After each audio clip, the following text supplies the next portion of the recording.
احمد اللہ علی توفیقی وصلی وسلم علی حبیبی وعلی آلہ وصحبہ اجمعین۔ الصلاۃ والسلام علیک یا سیدی یا رسول اللہ، الصلاۃ والسلام علیک یا سیدی یا حبیب اللہ۔ جانور پیدا ہوئے تیری وفا کے واسطے، چاند سورج اور ستارے ہیں ضیاء کے واسطے، یہ کھیتیاں سرسبز ہیں تیری غذا کے واسطے، اے انسان یہ سارا جہان تیرے لیے اور تو خدا کے واسطے۔ تو نام لے اللہ کا اور کام لے ان سے، جب تو پھرا اللہ سے یہ پھر گئے تجھ سے۔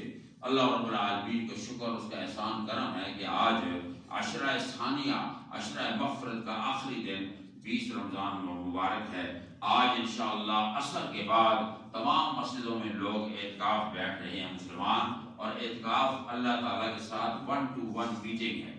جس طرح کوئی کہ حکمران کہیں جاتا ہے کسی حکمران سے ملنے کے لیے، تو وہ پھر ایک تو کھلی میٹنگ ہوتی ہے اور پھر ایک 1 to 1 میٹنگ ہوتی ہے۔ ہم جمعوں میں اللہ تعالیٰ کی عبادت کرتے ہیں، حج میں عبادت کرتے ہیں، اجتماعی عیدوں میں عبادت کرتے ہیں، لیکن یہ جو ہے اعتکاف، اس میں اللہ کے ساتھ بندے کی 1 to 1 میٹنگ ہوتی ہے۔ وہ لوگ خوش قسمت ہیں کہ جو رمضان میں اعتکاف بیٹھتے ہیں اور اللہ تعالیٰ کو منا لیتے ہیں۔ اللہ تعالیٰ فرماتا ہے کہ میں اپنی خاص زیارت سے نوازتا ہوں۔ اللہ اکبر۔ جو بندہ اعتکاف بیٹھتا ہے اس کی منزل اور مقام یہ ہوتا ہے کہ اللہ تعالیٰ اس کو 2 حج کا اور 2 عمروں کا ثواب عطا فرماتا ہے، اور اللہ رب العالمین اس کی زندگی کے سارے گناہ ایسے دھو ڈالتا ہے جس طرح کہ پہلے دن کا بچہ پیدا ہوا ہے۔ اللہ رب العالمین کے حبیب نے فرمایا بعد من ادرک رمضان فلم یغفر لہ، وہ بندہ اللہ کی رحمت سے دور ہوا، وہ بندہ ہلاک ہو گیا جس نے رمضان کا مہینہ پایا اور اپنے گناہ نہ بخشوا سکا۔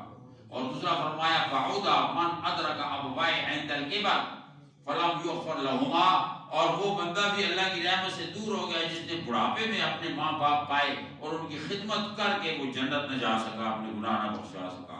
اور پھر فرمایا بعد من ذکر عندہ، جس کے سامنے میرا نام ذکر کیا گیا اور اس نے مجھ پر درود و سلام نہیں پڑھا، وہ بھی ہلاک ہو گیا۔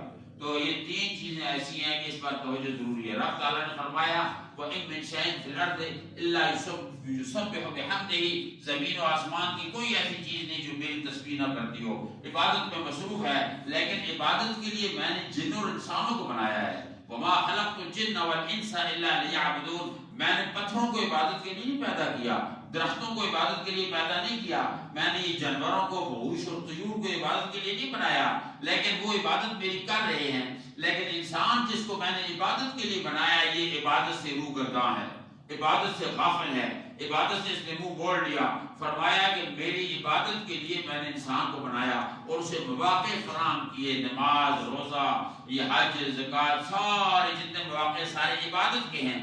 لیکن یہ جو رمضان شریف ہے، شہر رمضان، یہ ساری اجتماعی عبادت اس میں ہے۔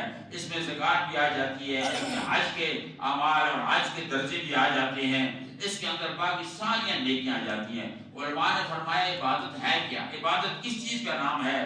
فرمایا عبادت انتہائی درجے کی عزت و احترام کا نام ہے۔ عبادت جب آپ سر سجدے میں رکھ لیتے ہیں اور کہتے ہیں یا اللہ تو ہی سب سے اعلیٰ ہے، میں کچھ بھی نہیں ہوں، تو یہ انتہائی درجے کی عزت ہے، اور انتہائی درجے کی عزت جو ہے اس کا نام عبادت ہے۔ تو فرمایا کہ عزت کس کی جاتی ہے؟ جس کے بارے میں جان پہچان ہو۔ ایک بندہ آپ کے پاس آیا تو آپ اسے نہیں جانتے، ایک مولوی آیا کہ مولانا صاحب ہے، کسی نے بعد میں بتایا کہ یہ تو حضرت صاحب حرم شریف کعبے میں رہے ہیں، یہ حضرت صاحب فلاں فلاں اتنے منصب پر رہے ہیں، یہ حضرت صاحب فلاں فلاں یہ درجے کے مالک ہیں۔ پھر جو آپ کے دل میں ان کی پہچان بڑھتی چلی جائے گی، آپ اس کی محبت میں اس کے ساتھ ملیں گے۔ پہلے ہاتھ ملایا تھا، اب اس کو سینے سے ملائیں گے، پھر اس کے ہاتھ چومیں گے، پھر اس کو ماتھا چومیں گے۔ چونکہ جو آپ کے سامنے اس کی معرفت ہوتی گئی، پہچان ہوتی گئی، تب اس کے ساتھ آپ کی محبت بڑھتی گئی اور اس کی عزت بڑھتی گئی۔ فرمایا اب رب کو ہم پہچانتے نہیں ہیں،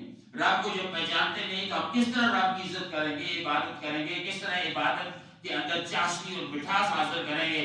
تو فرمایا علماء کرام بزرگان دین فرماتے ہیں کہ اللہ نے انسان کو پہچان کی 5 چیزیں دی ہیں۔ حواس خمسہ، یہ قوت باصرہ، دیکھنے کی قوت، کان سننے کی قوت، اور جناب والا ناک سونگھنے کی قوت، زبان چکھنے قوت، اور یہ جسم اور لبس جو ہے یہ ہاتھ لگا کر ٹچ کرنا، کہ یہ قوت، یہ 5 قوتیں ہیں جسے آواز خمسہ کہتے ہیں.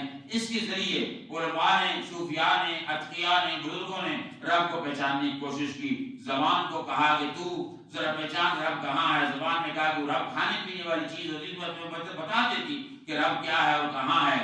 ناک سے پوچھا گیا، انہوں نے کہا کہ وہ سونگھنے والی کوئی چیز ہوتی تو میں تمہیں بتا دیتی. اور جناب والا ہاتھوں سے کہا گیا، اور یہ جناب انہوں نے کہا جی کہ اللہ تعالیٰ کی کوئی باڈی ہوتی تو میں تمہیں بتا دیتا کہ وہ اللہ تعالیٰ کہ نرم ہے، سخت ہے، کیسا ہے. اور پھر کانوں سے پوچھا گیا تو کانوں نے کہا جی کہ ہم نے صرف آواز سنی ہے. موسیٰ نے کوہتور پہ آواز سنی ہے، حضرت آدم نے جنت میں آواز سنی ہے، پیارے آقا نے آوازیں تو سنی ہیں لیکن ہم نہ پہچان سکے.